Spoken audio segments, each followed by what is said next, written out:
믿음으로 아벨은 가인보다 더 나은 제사를 하나님께 드림으로 의로운 자라 하시는 증거를 얻었으니 하나님이 그 예물에 대하여 증언하심이라. 그가 죽었으나 그 믿음으로써 지금도 말하느니라. 믿음으로 에녹은 죽음을 보지 않고 옮겨졌으니 하나님이 그를 옮기심으로 다시 보이지 아니하였느니라. 그는 옮겨지기 전에 하나님을 기쁘시게 하는 자라 하는 증거를 받았느니라. 믿음이 없이는 하나님을 기쁘시게 하지 못하나니 하나님께 나아가는 자는 반드시 그가 계신 것과 또한 그가 자기를 찾는 자들에게 상 주시는 이심을 믿어야 할지니라. 히브리서 11장은 우리가 다 아는 믿음의 장이라고 알려져 있습니다. 모든 성경이 하나님의 말씀이지만 각 장마다 어떤 특징을 우리에게 보여주고 있습니다. 믿음은 무엇인가? 라고 생각이 되면 히브리서 11장을 보면 됩니다. 믿음은 바라는 것들의 실상이요 보이지 않는 것들의 증거라 라고 이렇게 널리 알려져 있는 믿음에 대한 말씀. 그러나 그 실체를 그렇게 정확하게 아는 분은 많이 있는 듯 같지 않습니다. 보지 못하는 것들의 증거, 바라는 것들의 실상, 사실 개념적인 이야기라 구체적이지 않다 이렇게 느껴지게 됩니다. 그런데 상당히 구체적이라는 것을 우리는 보게 됩니다. 로마서 4장 8절이나 다른 로마서 12장의 1장 20절의 말씀들을 보게 되면 정확하게 믿음은 주 예수 그리스도를 의미하고 그것을 받아들여 인정하는, 그래서 사실은 하나님이 인간이 되어 보이지 않는 것이 실체가 되어 소망이 없던 곳에 소망을 주어 이와 같은 내용들이 다 포함되어 있는 게 주 예수 그리스도 로고스가 곧 사르스가 되었다, 육체가 되었다 라고 하는 이 비밀 안에 다 포함되어져 있어 믿음은 정확하게 주 예수 그리스도를 향하여 있음에도 불구하고 이 말씀은 널리 우리가 생각하고 바라는 것, 우리가 뭔가 바라고 원하는 비전으로 이해가 되어져 그렇게 해석하는 믿음을 그러는 것으로 추락시켜버리는 어리석은 해석들도 상당히 많이 하고 있음을 보게 됩니다. 그래서 11장 6절에 정확하게 우리에게 이 믿음에 대해서 다시 정의합니다. 4절에는 바로 아벨의 제사를 예를 들어서 이야기해 주고, 그 다음에 5절은 에녹에 대해서 에녹이 어찌하여 하나님께 들림을 받았는지에서 이야기해 주고, 바로 이 두 사람은 믿음에 의하여 이와 같은 일이 이루어졌다라고 말하며 11장 6절에 아주 결론적인 이야기를 아주 명확하게 이야기하고 있습니다. 믿음이 없이는 기쁘시게 못하나니, 하나님이죠. 여기 하나님을 우리 한글 성경에는 조그맣게 써놨습니다. 조그맣게 쓰여진 것은 원어에는 없는데 그것을 집어넣으면 의미가 명확해지기 때문에 한글 성경에 집어넣어놨습니다. 믿음이 없이는 하나님을 기쁘시게 못하나니 하나님께 나아가는 자는 반드시, 때이라고 원어로 썼습니다만 반드시, 뭐죠? 꼭 그래야 된다는 거죠. 그가 계신 것과 또한 그가 자기를 찾는 자들에게 상 주시는 이심을 믿어야 할지니라 라고 결론적으로 이야기하고 있습니다. 믿음은 우리 안에 하나님이 살아계십니다. 믿음은 안에 계신 하나님께서 일하고 역사하며 당신의 뜻을 이끌어가고 계십니다. 이 두 가지를 믿는 겁니다. 다른 것을 믿는 것이 아닙니다 라는 것으로 우리에게 결론적으로 가르쳐주고 있습니다. 그렇다면 조금 더 우리는 고상하니까 조금 더 개념적으로, 요즘식으로 조금 더 논리적으로 한번 들어가서 이해를 해봤으면 좋겠습니다. 믿음의 정의가 뭔가 라고 할 때 우리는 홀로 사는 것이 아니다, 바로 분리될 수 없는 하나님과 연합하며 살고 있다, 이것이 믿음의 정의라는 겁니다.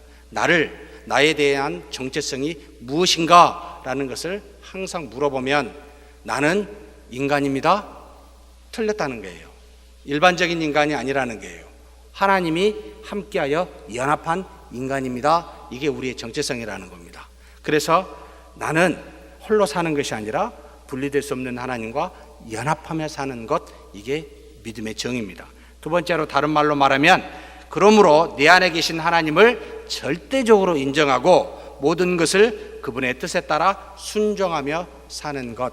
연합이라는 말은 곧 같이 동행하며 그분의 뜻에 따라 순종하며 산다는 것을 포함하고 있습니다. 그저 함께 옆에 있는다라는 뜻이 아니라 교통이 이루어지고 그 교통은 그분의 뜻을 나한테 알려주어 나로 하여금 내 뜻대로 살지 말고 아버지의 뜻대로 살라고, 비록 인간임에도 불구하고, 비록 이 땅에 사는 피조물에도 임에도 불구하고 그렇게 살라라고 하는 게 믿음의 한마디로 개념적 정의입니다. 그렇다면 우리는 두 가지 삶이 우리 앞에 존재하고 이 두 가지 삶을 하지 말아야 되는데, 둘 중에 하나를 해야 되는데, 바로 첫 번째 사는 것은 내 뜻대로 산다는 겁니다. 하나님과 상관없이 믿음을 갖고 있고 하나님의 자녀임에도 불구하고 하나님과 상관없이 내 안에 계신 분과는 전혀 관계없이 내 생각과 뜻대로 사는 상태. 두 번째는 이게 바른 삶이겠죠. 내 안에 계시는 하나님의 뜻을 따라 그분의 뜻을 드러내며 사는 방식. 그래서 두 번째를 믿음으로 사는 것이다 라고 우리가 이야기합니다. 그래서 믿음은 크게 이렇게 이해하시면 좋겠습니다. 내 안에 내적으로 하나님과 내가 연합하여 있는 상태에 외적으로 연합된 것이 드러나는 그 어떤 상태에 내적으로 연합을 이루어진 것을 우리는 거룩하다 또는 하나님을 경외한다 이렇게 표현하고, 밖으로 드러난 이 연합의 상태를 우리는 사랑이라 라고 지칭합니다. 그래서 이런 경건이란 하나님을 경외하는 것과 하나님을 사랑하고 이웃을 사랑하는 것이 연합이 되어졌을 때 같이 내적으로 외적으로 다 한꺼번에 여러분 구현이 될 때 저 사람은 경건하다, 저 사람은 의롭다라고 지칭하게 되어 있습니다. 그래서 야고보서 1장 27절에 하나님 아버지 앞에서 정결하고 더러움이 없는 흠이 없는 경건은 무엇이죠? 그 환난 중에 과와 과부를 돌보고 자기를 지켜 새 속에 물들지 아니하는 것이라 라고 말합니다. 정확하게 사랑과 거룩이란 두 단어를 결합시켜 이 두 가지가 이루어지면 경건하다. 내적으로 여러분 하나님과 연합하여 외적으로 그 연합의 상태를 증거하고 드러내는 사랑이 있으면 참 경건하다라고 지칭을 받을 수가 있습니다. 이 두 가지가 같이 가야 되는데 우리는 종종 이 두 가지 중에 하나를 편식하게 됩니다. 지나치게 연합을 하는데 도대체 사랑이 안 나타나요. 연합하는 일에 몰두를 하는데 사랑이 없어요. 또 다른 사람은 전혀 연합하는 일에 관심 없어요. 오직 세상에 사랑이 최고야. 어우 좋아. 사랑 말만 들어도 좋지요. 사랑의 구현과 실천을 강조하는데 안 돼요. 왜요? 안에 연합한 거룩함이 없기 때문에 아무리 애를 써도 안 나타납니다. 그래서 먼저 거룩한 경외하는 연합이 필요하고 다음으로 사랑이 따라오게 되어 있습니다. 그래서 이것을 굳이 하나로 묶으면 믿음이라, 조금 야고보서와 같이 분리를 하면 앞에 걸 믿음이라 뒤에 걸 실천이라 이렇게 이야기합니다만, 통틀어서 우리는 이걸 믿음으로 이해하는 것이 성경적이다라고 보시면 됩니다. 그래서 우리는 이와 같은 믿음의 삶을 살아가는데 항상 이 두 가지를 같이 가지고 가야 되는데, 우리는 동시에 이 두 가지를 함께 균형 있게 하면서도 동시에 우리는 이와 같은 사람이 되지 말아야 될 또한 두 가지가 있습니다. 자꾸 많아서 헷갈릴지 모르겠습니다만, 첫째는 나는 절대 신이 아니라는 겁니다. 내가 하나님과 연합하였다라는 것이 마치 착각하여 자신이 신이다, 하나님이다 라고 생각하고 그런 모습으로 나타나는 그런 신앙관의 모습을 갖고 있는 사람이 있습니다. 이런 사람은 교만하여 남을 그리고 자기를 정죄하는 일에 굉장히 빠릅니다. 마치 하나님과 같이 이야기를 합니다. 우리는 하나님이 아니에요. 하나님과 연합된 사람이에요. 그런데 하나님인 양 하나님의 자리에서 저 사람 뭐 잘못했어 이렇게 하면 안 되잖아. 제발 자기를 향하여 그 말을 하십시오. 하나님만 모두에게 말할 수 있는 자격이 있습니다. 우리는 우리 자신은 너나 잘하세요 라고 하는, 이걸 기억하셨으면 좋겠습니다. 말씀은 자신에게 적용을 해야지 하나님이 아니기 때문에 다른 사람에게 적용하는 일은 삼가십시오. 우리는 연합한 자입니다. 동시에 우리는 사람이 절대 아닙니다. 단순한 사람이 아니라는 뜻입니다. 나는 무능해요. 나는 아무것도 할 수 없어요. 근데 잘 압니다. 문제는 그것을 보고 있는 것이 아니라 당신 안에 하나님이 계십니다. 역사하여 당신의 뜻대로, 하나님의 뜻대로 이끄시는 그분이 계시기에 우리는 단순한 인간이 아닙니다. 그러니 나는 아무것도 할 수 없어요. 나는 무능해요. 나는 죄인이에요. 맞아요. 그럼에도 불구하고 그분 안에 하나님이 계시니 제발 나를, 다른 사람을 하나님이 없는 단순한 인간이다 라고, 그래서 하나님은 멀리 계시고 나만 있고 내가 그 멀리 계신 하나님을 믿고 있어 내 힘으로 무엇인가를 하고 못하면 그냥 주저앉고 이런 정도가 아니라는 거. 그래서 우리는 단순한 인간이 아니라는 것도 반드시 기억해야 됩니다. 그렇다면 이와 같은 내용을 그냥 오늘은 4절 말씀 아벨의 제사를 통해 어떻게 이 아벨의 제사를 하나님의 믿음으로 받으셨는지에 대해서 돌아봄으로 우리 믿음을 좀 상고해 봤으면 좋겠습니다. 창세기 4장 1절에서부터 16절까지 가인과 아벨의 제사가 나타납니다. 아담과 하와는 에덴 동산에서 하나님께 불순종하여 범죄함으로 말미암아 하나님의 저주를 받고 에덴 동산에서 쫓겨나게 되었습니다. 하나님과 최초의 인류인 아담과 하와가 맺었던 언약, 이 언약은 단 1세대, 아담과 하와의 세대도 넘지 못하고 바로 인류의 불순종, 아담과 하와의 불순종으로 말미암아 이 언약은 깨뜨려 버려지고 맙니다. 이 결과로 말미암아 죄와 죽음은 인류에게 전가되었습니다. 그래서 하나님의 저주 아래에서 아담과 하와는 첫 후손인 가인과 아벨을 낳게 되지만 그 큰아들인 가인은 동생을 죽이는 인류 최초의 살인자가 되고 맙니다. 인류의 죄와 죽음이 들어온 결과가 참으로 어떠한지를 참담하게 경험하는 바로 첫 번째 인류가 살인자가 되는 것을 통하여 우리는 알게 됩니다. 아벨은 살인으로 죽고 가인은 살인자가 되어 쫓겨나므로 첫 인류의 후예들은 죄악으로 인한 죽음의 맛이 무엇인지를 깨닫게 되었습니다. 그뿐만이 아닙니다. 아담과 하와도 두 아들을 동시에 잃어버림으로 말미암아 그제서야 하나님께서 선악과 나무를 따 먹으면 정령 죽으리라 라고 한 이 죽음의 의미, 본인들도 죽어보지 않았고 누구도 죽어본 것을 경험해보거나 보지 못했던 이 둘도 그제서야 깨닫게 됩니다. 죄의 열매가 무엇이며 죽음의 의미가 무엇인지를 가늠하게 됩니다. 참 아픈 사건이죠. 죄는 이처럼 인류의 첫 열매에서부터 무서운 결과로 나타나고 있었습니다. 앞으로 인류의 역사에 엄청난 결과를 들이올 것을 또한 암시하고 있었습니다. 가인이 살인자가 되어 동생 아벨을 죽게 했던 그 제사, 하나님께서는 어찌하여 가인의 제사를 받지 않고 아벨의 제사를 받았을까요? 단지 히브리서 11장 이 히브리서의 기자의 말에 의하면 믿음으로 아벨은 제사를, 그래서 하나님이 받으셨다라는 정도의 힌트만 나와 있습니다. 모든 제사가 다 하나님 보시기에는 합당치 않는 그런 게 있구나를 우리에게 가르쳐주고 있습니다. 제사는 자의적으로 내 마음대로 하나님 앞에 드릴 수 있는 것이 아니라 하나님이 기쁘시게 받을 만한 제사가 있고 그렇지 못하다라는 것을 우리는 알아야 됩니다. 그래서 믿음이라는 말에 대해서 더더욱 초점을 주고 상고하지 않으면 안 된다라는 그런 의미를 우리에게 제시해 주고 있습니다. 사실 하나님께서는 아담과 하와에게나 가인과 아벨에게 제사를 드려라 라고 명령하신 적도 없고 어떻게 드려야 된다 라고 말씀하신 적도 성경에 어디 그렇게 기록한 것도 없습니다. 하나님께 나아갈 때는 반드시 제사를 드려야 돼, 아무 명령하신 적이 없습니다.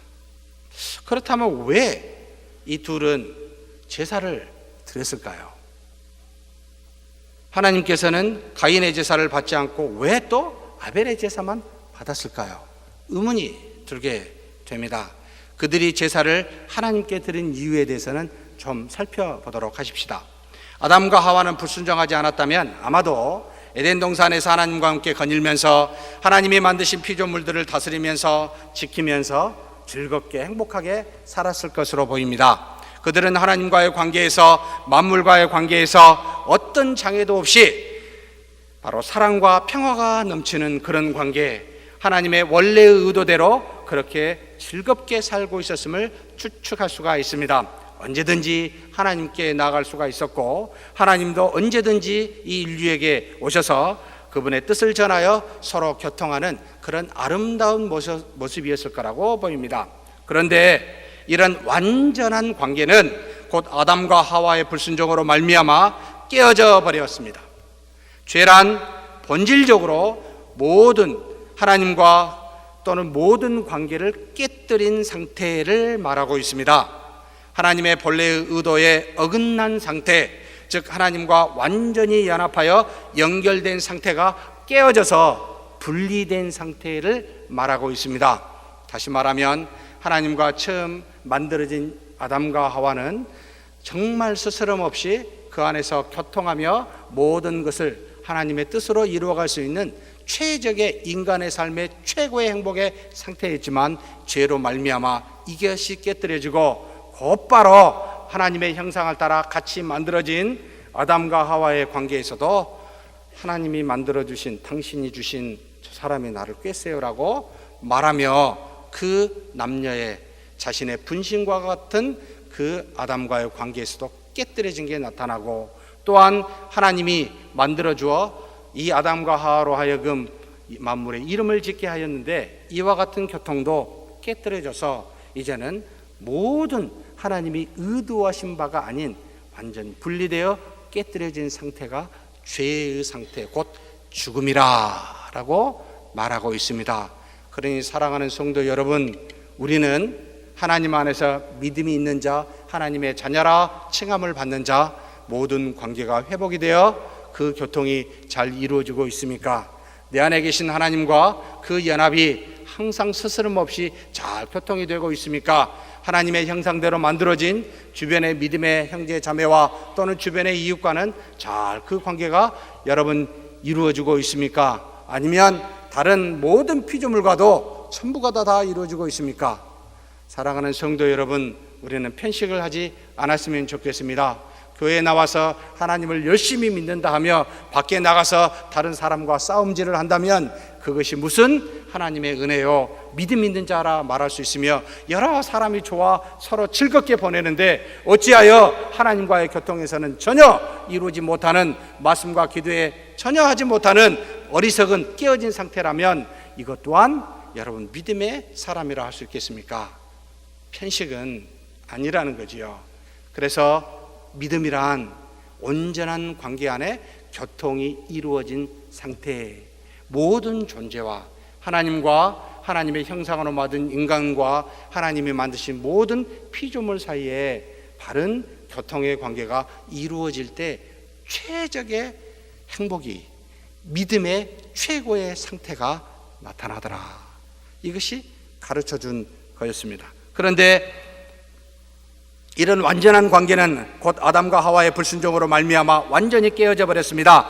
그래서 그 깨어진 상태가 죄입니다. 선악과 나무를 따먹지 말라는 하나님과의 맺은 언약은 인간의 불순종으로 말미암아 깨뜨려졌고, 그래서 즉각적으로 하나님의 낯을 그들은 두려워하여 피하게 됩니다. 전에는 서로 영과 영이, 마음과 마음이 통하여 벌거벗었어도 아무 부끄러움이 없었던 아담과 하와, 이제는 분리되어 서로의 다름을 알고 또한 자신의 벌거벗음을 인식하면서 부끄러움을 느끼기 시작했습니다.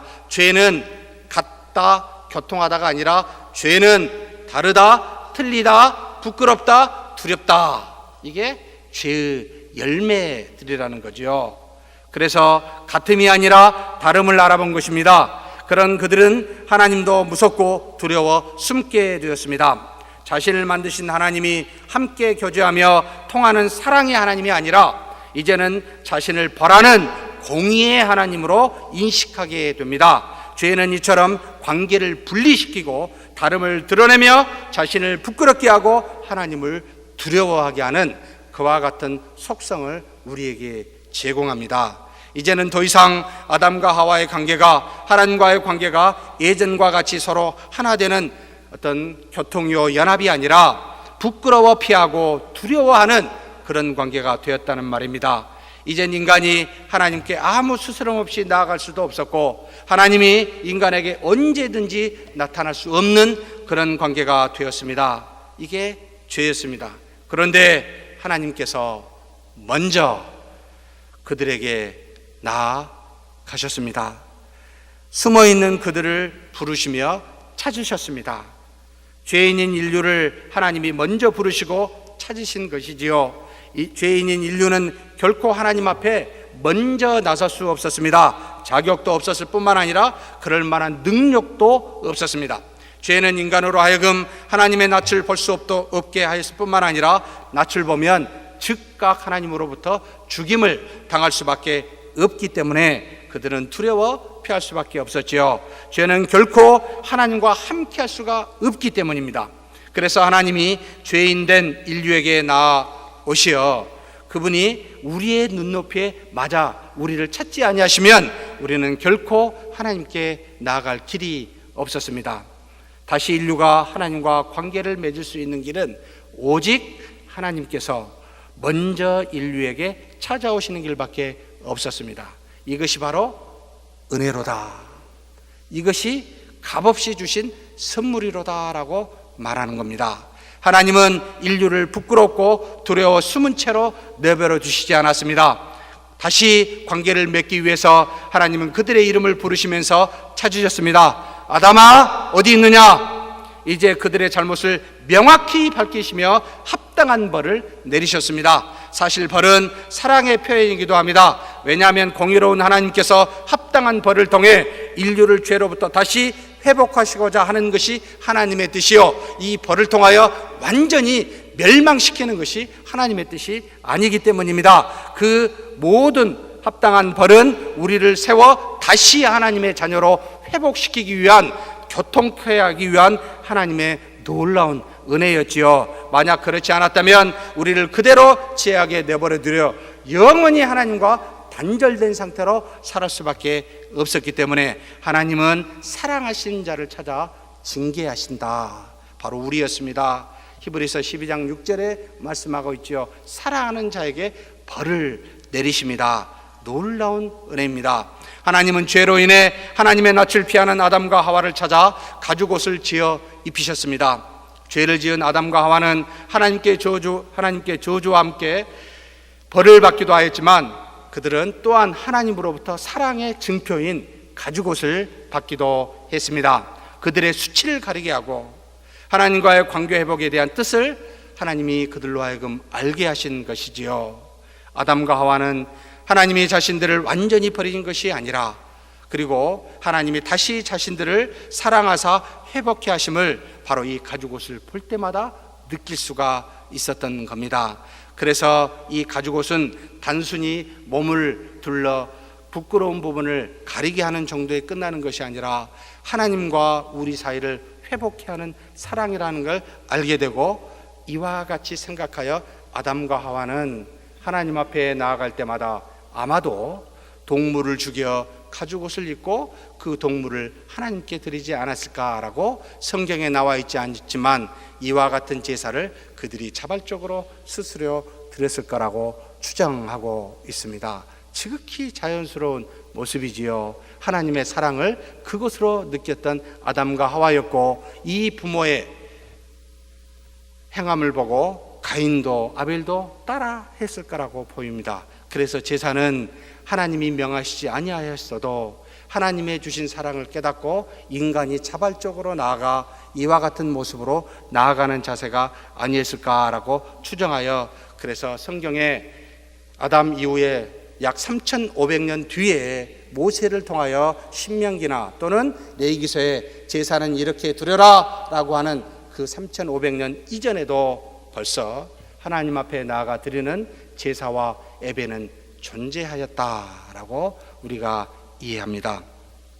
그렇다면 가인의 제사를 왜 하나님이 받지 아니하시고 아벨의 제사는 믿음이라 하여 그것을 받으셨을까라고 우리가 한번 살펴보면서 우리가 가지고 있는 믿음 중에 잘못된 믿음이 무엇인지를 좀 돌이켜 봤으면 좋겠습니다.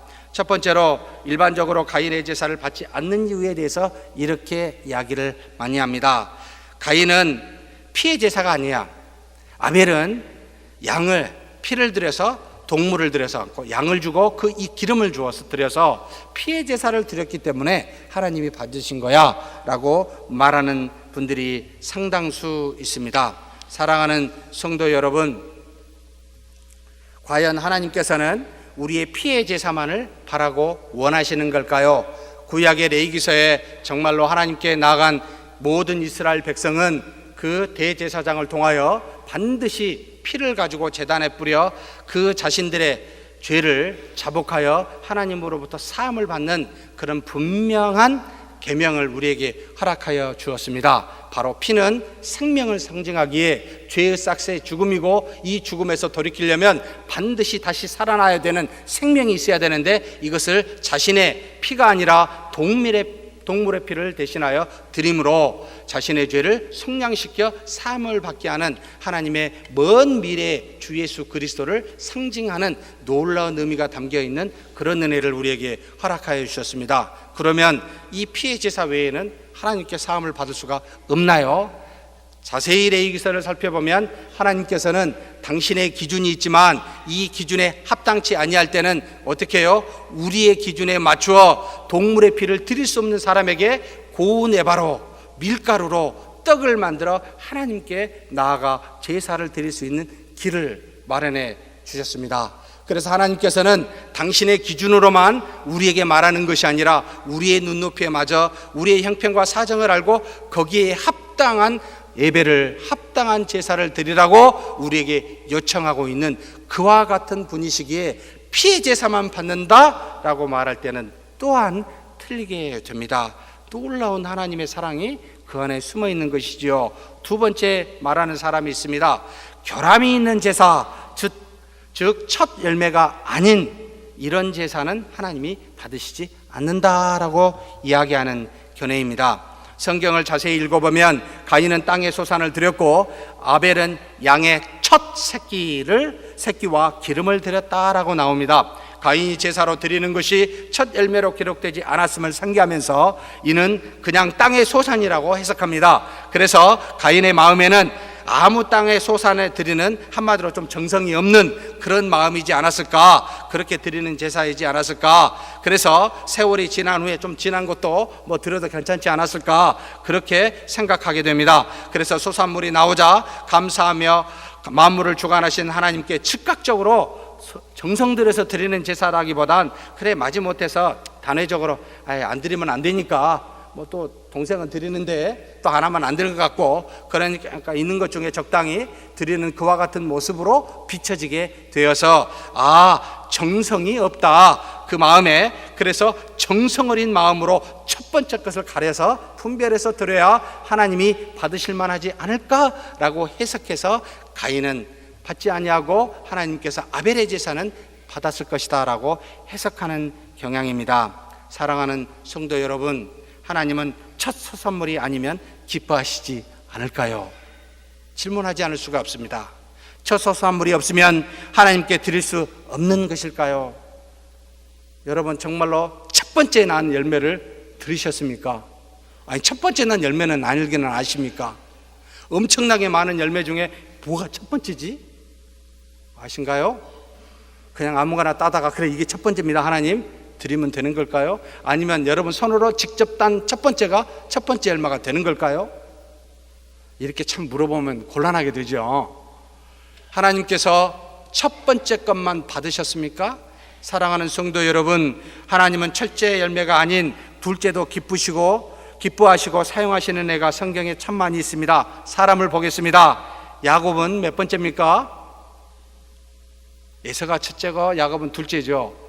야곱이 먼저 안에서 생기고 에서가 뒤에 생긴, 어찌됐든 에서가 먼저 나왔고 야곱은 둘째 나왔습니다. 그래서 첫째요 둘째라고 우리의 개념으로 그렇게 이야기를 합니다. 하나님은 우리의 눈으로 또한 그렇게 이야기하셨습니다. 그런데 하나님은 야곱을 사용하셨습니다. 야곱만 그럽니까? 모세는요? 그 위에 누가 있습니까? 형 아론이 있습니다. 왜 말을 잘하는 아론을 사용하시지 않고 모세를 택하여 하셨을까요? 첫째, 둘째? 그러면요, 다윗은요, 그 유명한 다윗 왕, 그 유명한 모세, 아브라함은요, 여러분, 하나님이 사용하는 사람 중에 첫째가 아닌 다윗은 막내입니다. 하나님이 얼마든지 첫째가 아닌 둘째 것이라면 죄송합니다. 둘째 분들 다 기뻐하시고 얼마든지 받으실 수 있습니다. 그래서 단지 첫 소산만을 받으신 분이 아니다. 물론 정성스럽지 않는 제사는 받으실 수 없을 수도 있지만 단지 첫 소산이 아니라는 이유로 그 제사를 받지 않는다라는 견해는 설득력이 없게 되지요. 그러면 정성을 다시 물어봅시다. 여러분 정성스럽게 하나님 앞에 드리십니까? 청년들을 봤습니다. 정성스럽게 예배를 드리는데 나이 드신 저 같은 사람이 볼 때는 뭔가 부족해요. 정성 맞습니까? 내 자신은 정성인데 다른 사람 보기에는 정성이 아닌 것 같아요. 새벽기도에 정성으로 나오신 분이 계시는데 별로 안 나오신 분들 보면 저분들은 정성이 없는 분들이야 라고 저로 하여금 생각하게 만드는 요소들이 있습니다. 그러면 하나님은 새벽기도를 열심히 나온 분들은 물론 은혜와 복을 주시지만 안 나온 분은 안 주실까요?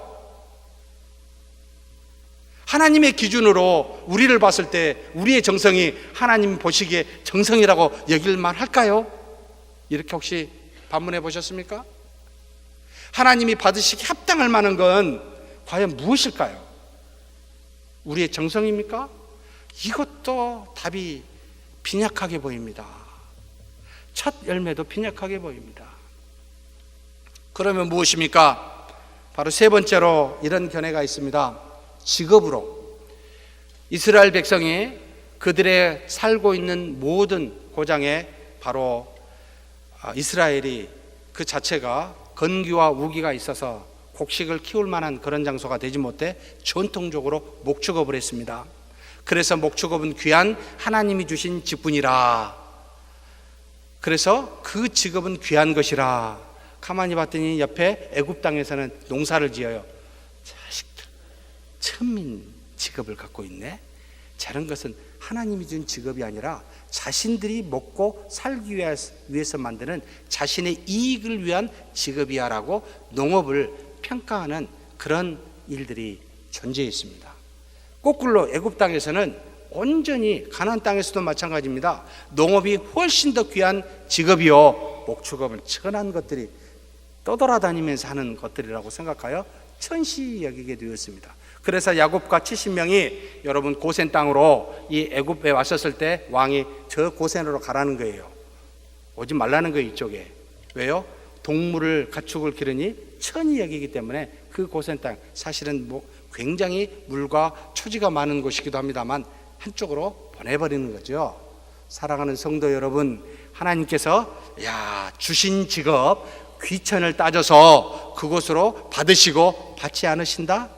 이것도 상당히 우리가 받아들이기 어려운 견해입니다. 성경 어디에도 직업의 귀천을 나누며 하나님이 기뻐하시는 직업은 목축업이고 천이 여기는 직업은 농업이다 라고 한 번도 증거한 적이 없습니다.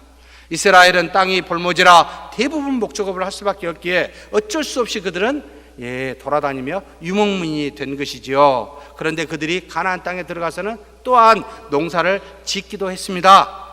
그러므로 단지 직업에 따라 하나님께서 제사의 연락을 또는 믿음의 연락을 받을 수 있는 것은 아니구나 라는 것을 알게 됩니다. 제가 왜 자꾸 이런 말 합니까?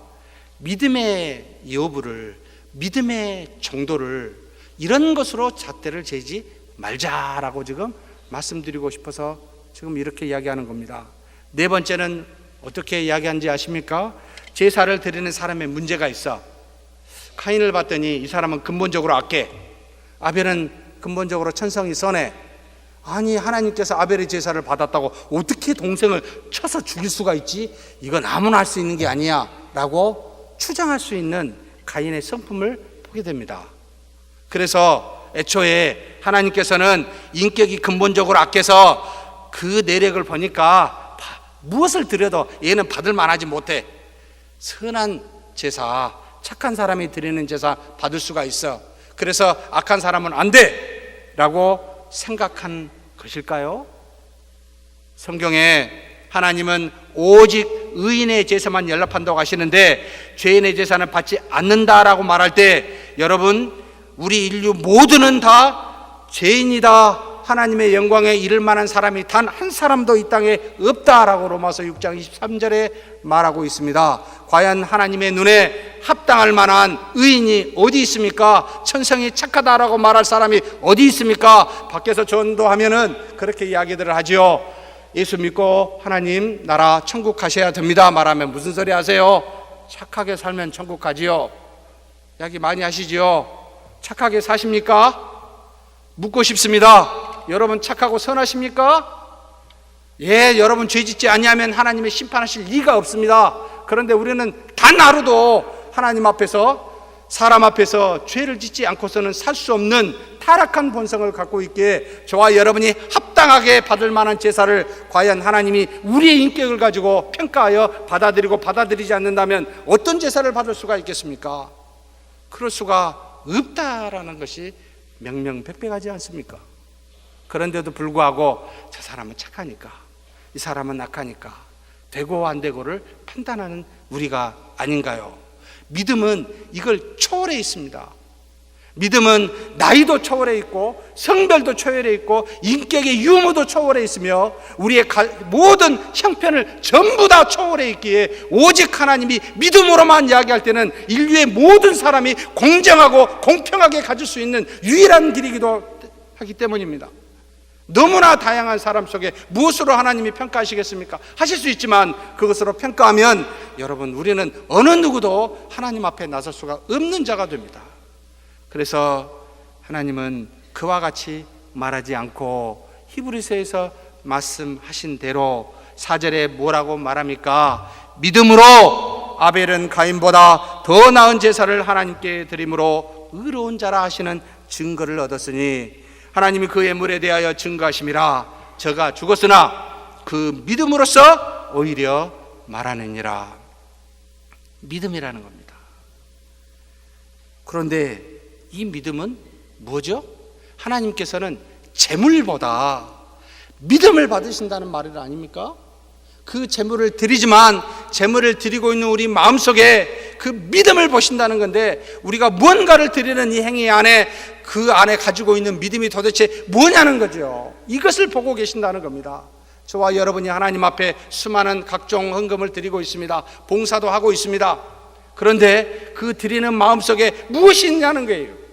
내가 무엇을 가지고 하나님 앞에 드리고 있느냐, 무엇으로 내가 헌신하며 봉사하고 있느냐, 내가 무엇으로 사람을 대하고 있으며 내가 무엇으로 하나님의 뜻을 듣고 지금 살아가고 있느냐, 내 마음속에 가지고 있는 이것 모두가 다 가지고 있을 수 있습니다. 형편과 사정이 달라도, 남녀가 달라도, 성별이 달라도, 환경이 달라도 다 가질 수 있는 유일한 것, 바로 믿음이라는 것입니다. 믿음으로 하나님이 받으신다는 겁니다. 그런데 이 믿음의 구체적인 내용이 무엇이라고 말하고 있습니까? 바로 11장 6절에 구체적으로 표현하고 있습니다. 믿음이 없이는 기쁘시게 못합니다. 하나님을요, 하나님이 기뻐하실 수 있는 유일한 길은 믿음이라는 겁니다. 다른 것으로는 기뻐하시지 않습니다. 왜 그럴까요? 선한 일을 했어요. 봉사를 많이 했어요. 내가 이 땅에 나가 선한 세상에 수많은 사람들을 도와줬어요. 기뻐하실까요? 안 하실까요? 참 답하기 어렵지요. 사랑하는 성도 여러분, 그 일을 누가 했죠? 이제 물어봐야 됩니다. 내가 수많은 선한 일을 했어요. 누가 했지요? 여러분이 하셨습니까? 여러분 안에 계시는 하나님이 하셨습니까? 하나님이 하셨다고 믿고 있지요. 그럼 생각해 보십시다. 하나님이 자기가 해놓고 너무 좋아, 야 너무 좋다 이러시겠습니까? 하나님이 하시게끔 내가 믿음이 있으면 이것을 기뻐하신다는 겁니다. 당신이 전부 하시기에 나에게 믿음을 달라는 거였습니다. 믿음만 있으면 모든 것이 가능한데 내가 능이 없어서가 아니라 믿음이 없어서 못한다는 겁니다. 어찌하여 믿지 못하냐는 거죠. 당신이 다 하실 수 있고 모든 만물을 만드시며 섭리하신 분이 무엇을 못하시겠습니까? 믿음이 없어서요. 그래서 믿음이 없이는 그분을 기쁘시게 할 수가 없습니다. 무엇을 드리느냐 무엇을 하느냐보다 믿음을 갖고 있으면 그분이 전부 다 하시기에 믿음을 달라고요. 그럼 이 믿음의 구체적인 내용은 두 가지로 이야기해 주고 있습니다. 무엇입니까? 하나님께 나아가는 자는 반드시 뭐가 있어야 됩니까? 그가 계신 것과, 첫 번째 믿음입니다. 두 번째는 그가 자기를 찾는 자들에게 상 주시는 이심을 믿어야 할지니라. 그가 자기를 찾는 자들에게 자신이 보응자임을, 보상자임을 믿어야 할지니라 라고 나타납니다. 두 가지 믿음입니다. 첫 번째, 하나님이 계신 것을 믿어야 되는데 어디에 계시죠? 우리 안에 계시다는 겁니다. 우리 안에 계신다는 말이 무슨 뜻입니까? 어떤 형편과 사정에서도 떠나지 않고 네 안에 계신다는 겁니다. 내가 아무리 죄악되다 할지라도, 비록 내가 아무리 이 땅에서 사람에게 환경에서 수많은 고난과 역경을 받는다 할지라도, 많은 사람이 하나님이 너한테는 없다라고 이야기한다 할지라도 그 하나님은 떠나지 아니하시고 안에 계신다는 것을 여러분 믿으라는 겁니다. 이게 하나님의 자녀요 성령이 우리 안에 내주하셨다라는 이 말은 누구도 이 땅에서 그것을 앗아갈 사람이 없다라는 겁니다. 하늘에 있는 것이나 땅에 있는 것이나 땅 아래에 있는 그 무엇이라도 하나님과 우리 사이에 그 사랑에서 끊을 수 있는 것은 아무것도 없다라고 말하는 게 로마서 8장의 증거가 아닙니까? 이걸 믿으신가요? 그러면 어떤 상황에서도 저와 여러분은 하나님이 내 안에 계십니다. 절대로 떠나지 않습니다. 비록 내가 하나님 보시기에 탄식할 만한 죄를 지은다 할지라도 하나님은 떠나지 아니하시고 나를 붙드사 나를 하나님의 나라로 반드시 이끄시는 그 사랑이 있다라는 게 이 믿음의 첫 번째 조건입니다. 그러니 사랑하는 성도 여러분, 포기하지 마십시오. 하나님이 우리를 포기하지 아니하시는데 어떻게 우리가 포기할 수 있습니까? 나에게 사랑을 주지 않고 미움을 주고 아픔을 주더라도 아니야, 그럴 수가 없어요. 하나님이 포기하지 않으셨습니다.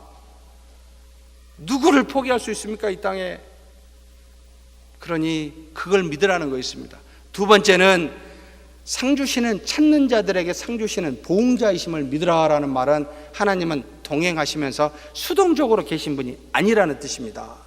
지속적으로 내 안에서 당신의 뜻을 가르쳐 주어 나에게 이 땅에서 이 세상의 소욕에 따라, 육체의 소욕에 따라 살지 아니하고 지속적으로 성령의 소욕, 하나님의 뜻이 무엇인지를 가르쳐 주어 예수 그리스도를 닮은 분량에, 거기까지 장성한 분량에 이르도록 우리를 성장시켜 주시고 전국에는 그리스도와 같이 살아 하나님의 나라에서 영원히 하나님의 자녀로 살 수 있도록 이끌어가고 계시는 능동적인 분이시다, 포기하지 않고 역사하고 일하신 분이시다라는 겁니다.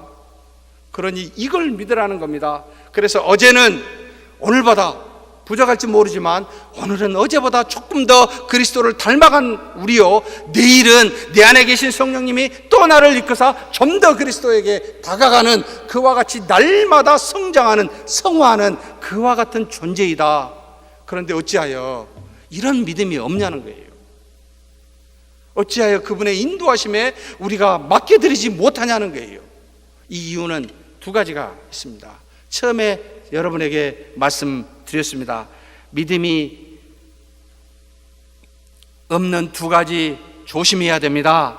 우리는 단순히 인간에 불과하다라고 생각하는 문제입니다.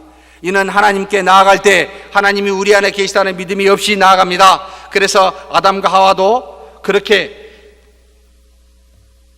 관습적으로 자기가 주변의 사람을 보고 이 땅의 사람들을 보면서 하나님이 동행한다기보다 하나님은 멀리 계시는 하나님으로 이신론적으로 생각하여 나에게 은혜를 주고 내가 이 땅에서 주인이 되어 마치 하나님의 은혜를 가지고 살아간다고 생각하는 이런 모습, 사랑하는 성도 여러분, 그게 믿음이 아닙니다.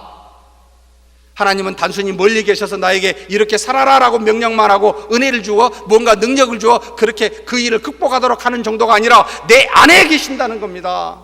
그래서 나는 결코 단순한 사람이 아니다. 그래서 내가 사람으로 생각해서 판단하는 일들을 좀 금해 주셨으면 좋겠습니다. 하나님의 살아계심을 믿는다면 어찌하여 우리가 이런 말을 할 수가 있을까라고 하는 이야기들이 너무나 많습니다. 여러분, 우리는 단순한 인간이 아니라 내 안에 하나님이 계십니다 라는 걸 확고하게 믿어야 됩니다. 두 번째는 뭡니까? 하나님과 연합했다고 내가 마치 하나님이 되어버렸다고 하는 자세입니다. 마치 하나님이 그냥 판단하고 말합니다. 이는 특별히 남을 향해 판단하여 정죄할 때 나타납니다. 하나님이 내 안에 계셔서 나를 통해 하나님의 뜻을 이루어간다라고 생각하는 것이 아니라, 하나님이 주신 말씀을 자신에게 적용하는 것이 아니라 남에게 적용하며 하나님처럼 다른 사람을 정죄하고 그렇게 판단하게 됩니다. 하나님이 우리 각자에게 주신 믿음의 분량을 서로 비교하고 판단하면서 하나님처럼 정죄합니다. 자신 믿음이 조금만 해가지고. 사랑하는 성도 여러분, 이건 아니지요. 그렇지 않습니까? 아벨의 믿음은 하나님께서 인정하셨습니다. 그는 하나님이 살아계심을 분명히 알았으며, 그는 장난이나 재미로 또는 남들이 하니까 나도 따라서 하는 그런 제사를 드리지 않았습니다.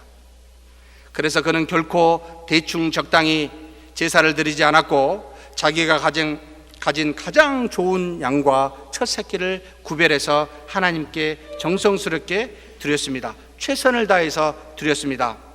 더구나 모든 것이 하나님의 손에 달렸음을 알고 이는 자신의 인생의 주인이 자기가 아니라 하나님을 인정하며 순복하는 자세로 드렸습니다. 자신이 이 땅에서 아무것도 아님을 인식한 자세인 것입니다. 그래서 그는 형의 제사가 문제가 있더라도 한 번도 비난한 적이 없었습니다. 나타나지 않습니다. 하나님이 받으시는 제사는 과거에 명령하신 피의 제사도, 결함이 없는 흠집 없는 제사도, 고귀한 직업을 가진 사람이 드리는 제사도, 선한 행위를 갖는 인격적으로 성숙한 사람이 드리는 제사도 하나님이 그렇게 받아 그것이 오직 믿음이라라고 말하지 아니하고, 다른 그 어떤 것도 다 필요 없이 오직 무엇으로만 하나님이 계신 것과 함께 동행하여 병행하며 상 주시는 자이심을 믿는 이와 같은 믿음으로 하나님께 드렸다. 이것이 바로 가인이 아닌 아벨의 제사를 통해 우리에게 가르쳐준 말씀입니다. 아벨의 제사와 같이 그렇게 예배드리고 내년에 헌신하는 믿음으로 사는 저와 여러분이 되기를 주의 이름으로 축복합니다.